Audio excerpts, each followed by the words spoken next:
Hello, everyone, and welcome to Snap Take. This is Glazer of Snap Judgments, the official podcast of Marvel Snap Zone.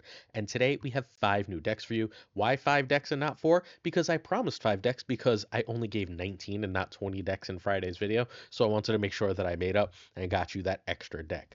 We are going to kick it off with a much requested counter deck to the ever present Doom 2099. A lot of people, I showed 19 Doom 2099 decks on Friday. People are like, where are the counters? Well, I showed counters the 3 days before, but we're also going to open this video with a really strong counter.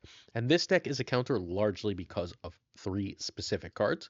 We've got Red Guardian, which obviously, if you can hit Doom, makes you basically auto win. Snap that, please. If you can get the Lady Deathstrike on that Doom, they'll get one Doombot, but they will not get the second, and at that point, you've won the game, basically. If they play the Doombot on 4, that is. If they play it on 3, obviously, you're probably running. Or you can Moon Knight it away. If you decide to Moon Knight and that gets rid of the Doom 2099, then all of a sudden, you've got Fenris. You can snap, and you've won that game as well. So that's what this list does. It is a counter deck, and it does look way more expensive than it is. You can find the creator of this deck on Twitch at twitch.tv/Avazord. This deck needs Fenris and Proxima. There are versions of this that you can run Swarm over Proxima. I don't believe that this is one such version. I think you actually need Proxima. But still, that's only 2 high series cards. Frigga, Sage, and Copycat can be very easily replaced. They can be Negasonic Teenage Warhead, Juggernaut, Gladiator, or Gambit. Gambit here is also really good against that Doom 2099. They very often will only have 1 or 2 cards on the board, giving you a really good shot at hitting that Doom. Negasonic is great for much the same reason. You get Prio, you Negasonic, you destroy it. It's also just all of these cards go really well with Fenris. Juggernaut is like Sage at the end of the game, where it wins you a lane or it's a really powerful lane winner. And Gladiator's just yet another good card with Fenris, although it does have some danger in hitting a Doctor Doom classic or like an Infinite or something. So, but that's the fundamental cards. I would probably go Negasonic, Juggernaut, and Gambit were I in the position to replace Frigga, Sage, and Copycat. In fact, I think I might run Negasonic over Copycat altogether. Red Guardian here can be Rogue. Red Guardian is amazing against Doom 2099, but Rogue is good against basically almost everything else that Red Guardian is good against. Getting control of a Madam Web, for example, is extremely strong on your side of the board. Taking an Iron Man is game winning, whereas turning off an Iron Man is powerful, but not necessarily game winning, etc. Hydra Bob here could be America Chavez, or you can use one of the 3s. You don't actually need the extra 1 drop. Hydra Bob is here just because 1/5 is, it's as much stats as Copycat, right? It's more stats than Frigga at 1/3 the cost. That's huge. All right. Ava's a top 10 player and created this deck as a counter list. It has just gotten better since it was created. Turn 1, you want Iceman over Bob. Iceman, again, being really good against the 2099 matchup. Messing up their curve can often just win the game for you. Turn 2 is Fenris over 1. Fenris is extremely important here. Turn 3, Moon Knight, if you have Proxima in hand. If not, you want to try and go Red Guardian or Copycat, obviously, depending what Copycat hit. You can also drop Iceman or Bob here, as the case may be. Turn 3, you want to turn 4, you want to do a turn 3 thing, or you can drop Fenris and a 1, or Stature and Copycat. So if you got that Moon Knight into Proxima on 3, and then you have Frigga and Stature, you are just in heaven because you've got an extra 1/7. Feel free to create an extra Bob too with that Frigga. You should be really good here. Sorry, Stature and Frigga. Copying Stature, and then I said Copycat. Turn 5, Lady Deathstrike or Black Bolt. Black Bolt is important if you plan to play Stature on the last turn of the game and you have not yet played Moon Knight. Now all of a sudden you need to play Black Bolt. Deathstrike will take priority no matter what if you can kill that Doom, or you can do a Fenris and Moon Knight play. Turn 6, please remember, if you don't play Fenris by turn 5, you cannot play and trigger it on turn 6. Turn 6, you play whatever you can. Stature, Bob plus Deathstrike, or Sage and Red Guardian. Stuff like that is how you end up ending the game and winning the game. Cool. This list is really good. We're going to look at 2 more Doom 2099 lists today, but we're going to begin with the one that hit rank 2 after we take one last look at this really powerful and interesting counter deck. Props to Ava for coming up with it, and also the amazing rank this season, chilling in the top 10. Sometimes falling down to all of like the low of rank 20, but chilling around the top 10. Before we get to that next deck, I'm going to ask you to hit that sub button, like, and comment if you're willing to. A sub here would go a really, really long way to helping us achieve our goals. We just hit our goal for 2024 of 16,000. If you can help us just start getting towards our goal for next year of 25,000, it would mean the absolute world to us. I don't know if we can make it, but with your support, I believe we can. We do 7 days a week of video, and we also give away a copy of the season pass every single week here on the channel. So we'll be giving away a Galacta. All you have to do is sub and like, and then later this video, you can leave a comment. That comment is going to enter you to win Galacta as long as you're subbed. Cool. We will announce that Galacta winner on tomorrow's video, so have no fear. The Galacta winner for last week will be announced on tomorrow's video. I meant to announce it here, but I totally forgot, and now I'm recording this live on Twitch, and I don't want to try and do a poll in the middle of recording. So we will announce that winner on tomorrow Monday's video for you. All right, this is actually technically Derek 2099 list, but I made it twice over, once with the name Lambie, once with the name Derek, because Lambie has been playing this. He's come back to Marvel Snap largely through sheer enjoyment of this list, and Derek, the current number 2 ranked player in the Infinite Leaderboard, has been playing this sort of mid-range Doom 2099 deck to the near top of the Infinite Leaderboard. Again, he is currently rank 2. Derek is the number 1 player in August and September. Lambie was the number 1 player last October, and you probably know Lambie as arguably the greatest Marvel Snap player of all time. Derek has a claim to that, Sizer has a claim to that, Gio has a claim to that. There's a lot of people with a claim to being the greatest of all time, but Lambie might actually be it. He was absolutely dominant in tournaments in his time on Marvel Snap before moving mostly onto competitive parallel. This deck needs Doom 2099 and Zabu. If you don't have Galacta, you can run Gwenpool. I know that's another high series card. It is the only replacement. If you cannot win Galacta, please buy the damn card. Iron Lad can, as usual, be Jubilee. That's an old school replacement. Iron Lad used to be in a lot of decks, and you would always just have to replace it with Jubilee, unless you ride Ultron. Hydra Bob can be Iceman. Again, we talked about the power of Iceman in the current meta earlier. And Copycat can be Red Guardian or Rogue. So turn 1, you want Zabu over Hydra Bob, obviously pending what 4s you have in hand, but Zabu is almost always the goal here. If you have Doom, Galacta, Lad, Copycat, and Zabu, then fine, play Bob. Turn 2, Psylocke over a 1-drop, although again, if all of your 4s are in deck, then sometimes you'll drop Zabu over Psylocke. Turn 3, you want Doom over Galacta, over Lad, over Copycat. Cool. So that makes sense to everyone. Doom over Galacta over Lad over Copycat. You want to get that Doom 2099 down as soon as possible. If you can't, Galacta is your main goal. It's worth going Galacta into Iron Lad rather than taking the risk on Iron Lad, because Iron Lad has a chance of hitting Doom 2099, but it's not the best chance. So you get Galacta out for that extra power, and then Copycat. You can also Psylocke into Vision or Legion if you manage to whiff on everything else. Turn 4 is the same thing as 3. Turn 5 is very simply Vision or Legion. An 11 power Vision is incredibly powerful from a Galacta. A Legion can often win you the game. And then turn 6 is Doom or Magneto. A Magneto helps you win the mirrors very, very, very effectively, and Doom obviously puts a ton of power all over the board. This is mid-range, but it is as simple. If you want to learn how to play mid-range, I strongly, strongly suggest this deck, because it is just, because of Doom, you really are only playing 1 card a turn, and it's a really good way to learn about placement and snapping in Marvel Snap without getting overwhelmed with other pieces of information, other things you have to consider and do. Before we go forward, though, we're going to look at the rank 3 deck next up, but I want to ask your season pass question. Simply, who's your pick for the best Snap player ever? If you have no idea, if you're like, I don't know, Lambie, sure. Like, you can say whatever name you want. If not, who's your favorite content creator? Cool.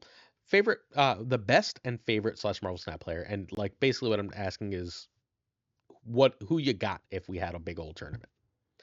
If you're interested, please check out a stream. I'm streaming almost every day over at twitch.tv/PulseGlazer. I'm going at least 3 or 4 days a week, and it's likely to be more than that. So if you're interested, please check that out. It would mean an awful lot to us. All right, Jocko, an Italian player, is currently rank 3 with this deck. He's also been playing Sizer's Move Bounce. We know Sizer's Move Bounce is this very powerful deck that's been all over the meta for quite a long time, but he's also been playing a ton of this. He says it's a relatively even split between the two, and so we are featuring this list today. This is an old list that we covered like in August and has completely disappeared from the meta. But with the advent of Doom 2099 all over the meta and Bounce Move, this deck has a really, really, really strong matchup against 2 of the very best decks. Why? Well, fundamentally, Mysterio and Debris, if you can hit them with Hazmat, will completely clog the board when used with a Nihilus. That's almost unbeatable if it goes off. The opponent has to know it. They have to clock. They have to have cards like Kitty Pryde or perfectly timed bounces or so on to beat it. And as they're trying to beat that, they also have to be able to beat Ajax plus cheap Abomination and Mockingbird, right? That's 18 points of extremely cheap cards. Plus, you see no Luke Cage here? That Ajax is going to be like an infinite sized card. All of those cards in combination, plus you have extra 1/6s from Hood, potentially 2 with Grandmaster, means that you just get a million cubes. So this list that Jocko is playing was created by Mr. ELA. So Mr. ELA, Ruben, created this amazing list. We're going to see another list from him momentarily, what he's been playing right now, but Jocko brought this one back. For this list, you need 4 high series cards, a Nihilus, Ajax, Mockingbird, and High Evolutionary. Kate Bishop and Grandmaster are good but not required. Kate is largely here because Acid Hour was great, and her hours can make Mockingbird cheaper, but that's not a requirement. Grandmaster is really good because you can get a second Debris to clog things up. You can get a second Demon and then clog. You can send a second thing over with Viper, etc. But again, that's not like a requirement for the list. You can replace them with Cable or Mirage or kind of whatever 2-drop you really feel like going with. There's some argument that White Widow is still perfectly fine here as just a like temporary clog to really get things going. So, turn 1, you want Hood. Turn 2, you want Mysterio over Kate Bishop. Mysterio is just generally speaking worth getting out for this list. It gives you things to put extra negatives on for your Annihilus, and it gives you a cheap Mockingbird. You can always play that and then just get cheap Mockingbird too. You're not like required to play Hazmat for this list to work. Although it really does help with the Absorbman, excuse me, not Absorbman, Abomination in particular. Turn 3, Mockingbird, you have Debris if you have the Hazmat and Nihilus stuff. You almost never do Mysterio and Hazmat. I'm not saying never, but it's rare that you do Mysterio and Hazmat. However, if you do, your Mockingbird will now cost 1, which is pretty damn solid. If you can also play a Demon, you've got a free Mockingbird. And if you've got a free Mockingbird, now you freaking please snap. But you can Debris at that point, but be careful. That means you're fundamentally going to go Hazmat into Annihilus. Otherwise, you don't have enough space to win the game. You can also Viper if Hood, or you have a random Rock or Mysterio clone sitting around. Turn 4, Mysterio and Hazmat, or you do turn 3 things. You can also drop a Grandmaster on that Debris, a Grandmaster on that Hood, a Grandmaster on Viper, etc., etc., etc. Turn 5 is basically always a Nihilus or Ajax. Annihilus is generally speaking better if you got that Hazmat on turn 4. If not, if you're only sending over a Hood, it's very rarely worth it. You're going to drop Ajax. And then turn 6, Ajax or Mockingbird and an Abomination. And sometimes if you went Hazmat on 4 into Ajax, you've just got a free Mockingbird and Abomination. And that's obviously insanely, insanely strong. Odds are you managed to sneak a Mockingbird in earlier, but you can do all 3 at the end of the game. You just won. You put down an absurd amount of power while clogging your opponent. Doom 2099 decks need space and cannot handle this. Bounce move decks need space, and when you mess them up with this, they cannot handle this. This list is absolutely incredible.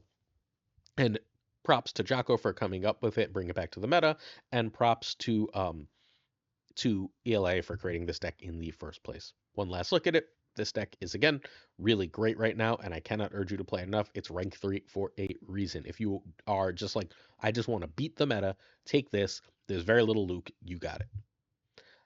Time for our last chance review of Doom 2099. Doom 2099, for anyone who missed it, is a Series 5 card.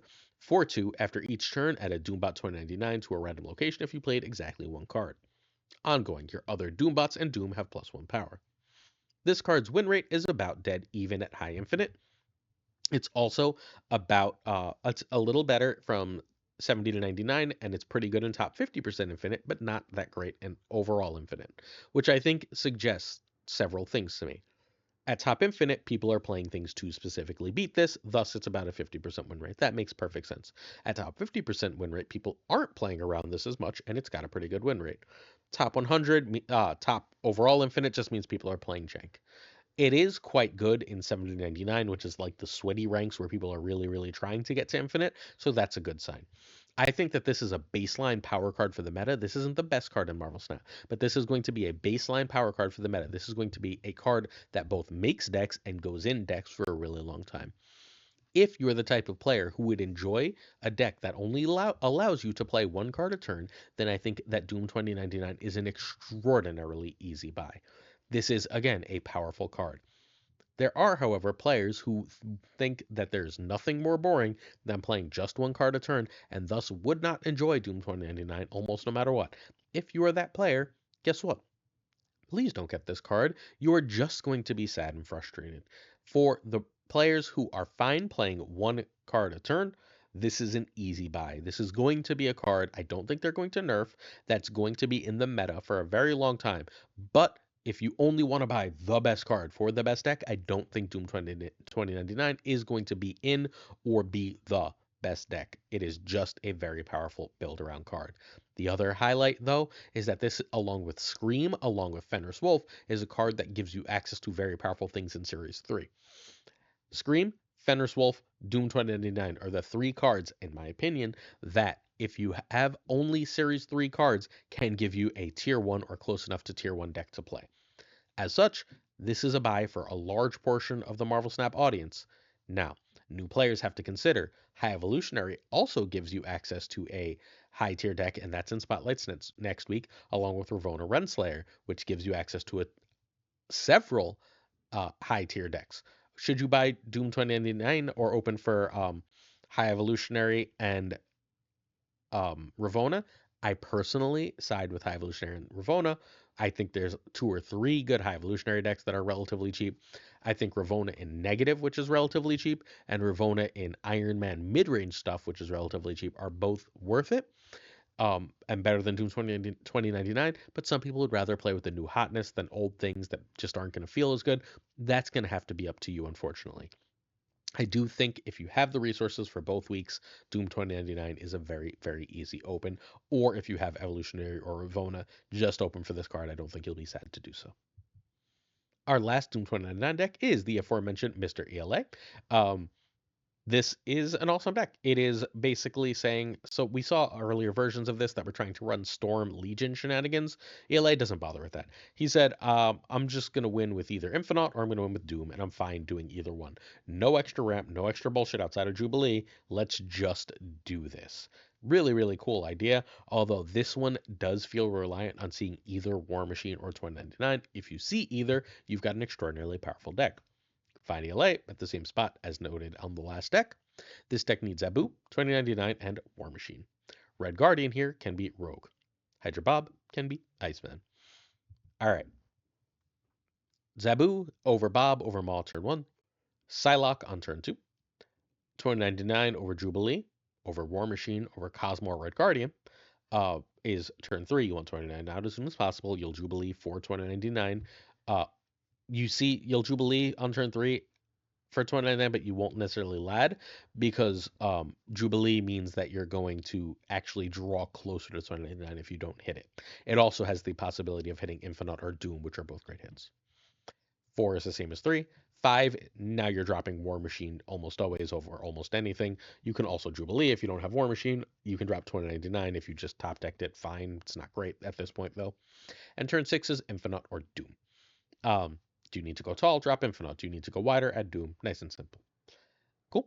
We're going to look at one of the best decks in the game, a deck that hit top 10 right after this, but this is yet another awesome Doom 2099 deck to get. I know an awful lot of my viewers got War Machine when he was buffed and in Spotlights recently, so if you got that card and you have Doom, and please, for the love of God, tell me you bought that Zabu bundle if you didn't have Zabu, then you should be all set for this list. You don't need Bob, and you don't need Red Guardian. You can play this. This is a deck you can hit Infinite and climb with. Before we get to the last deck, I'd like to tell you about the stream team. The stream team is some of my friends who stream the decks from these videos. Today is Sunday, so the great Obihaved at 1 p.m. Eastern will be streaming these lists. Please make sure you don't miss that stream. He'll also have a video up of those decks later in the day. Both FaThorNewman and Tuccrr should have videos up of other decks relatively soon. Surfing ain't easy. So I featured this. I called this deck Easiest Surfer. Someone sent this to me, I don't know who, and someone sent me a version actually relatively similar to this. I think it was 3 cards different, and it ran Gwenpool, it ran Nakia, and it ran something else, Hope somewhere. And I basically added Galacta to the original, Galactic Copycat to the original. I recently cut Nakia for Killmonger because junk is all over the place. There's a lot of one drops everywhere for junk, and move bounce is an extremely annoying deck. Killmonger gives me a really plus matchup into both of those, and so that's how I changed this list. A player in my Discord managed to hit top 10 on the Infinite leaderboard with this list. I've got many people telling me that they're getting Infinity tickets with this left and right, people hitting Infinite with it. This is one of the most powerful decks in the game. No one's talking about right now. This can compete with Doom. It can compete with Move Bounce. Play this list. You will not be sad. So the only high series card you need here is Shaw, except that's only sort of a lie, right? Because Galactic can only really be Gwenpool here. Fastos can be Nakia, Absorbman, or Hope. I know plenty of people have changed it for Absorbman. Nakia was in the list. I changed it for Killmonger. If you like that better, I do not want to like losing to lose bounce all the time. And Hope is just extra energy, which is half of what Fastos does. Fastos' power here, outside of giving +2 to, in particular, I mean, Makari is great here, Brood is great, and Shaw is great with the +2. Everything's happy with +2, right? But the other thing it does is if you don't have the Forge Okoye on turn 5, if it gives you a cheaper card, a cheaper 3-drop for turn 5, you can now play a 2 and a 3. So you can go like a Killmonger and a Brood at that point because of Fastos, which is really, really powerful. It's sort of the same concept as what Hope does in this deck. Except Hope doesn't have the extra synergy of making you a 4-power Brood or a 8-power Shaw. Make sense? Hopefully. All right. So again, people have had massive success with this list. It's hit top 10 on the Infinite leaderboard. This list is absolutely stellar. Please play it. So turn 1, you want America Chavez. Turn 2, you want, Okoye. I was thinking about Nakia because I removed her. I was physically removing her from the deck. Turn 2, you want Okoye over Forge. You will play Forge if you have no Fastos, but do have Brood or Shaw. Generally speaking, I will try and hold Shaw as long as possible, though. I would play Brood on 3. You can also end up at that point playing a Red Guardian as necessary or a Copycat if it's the right card.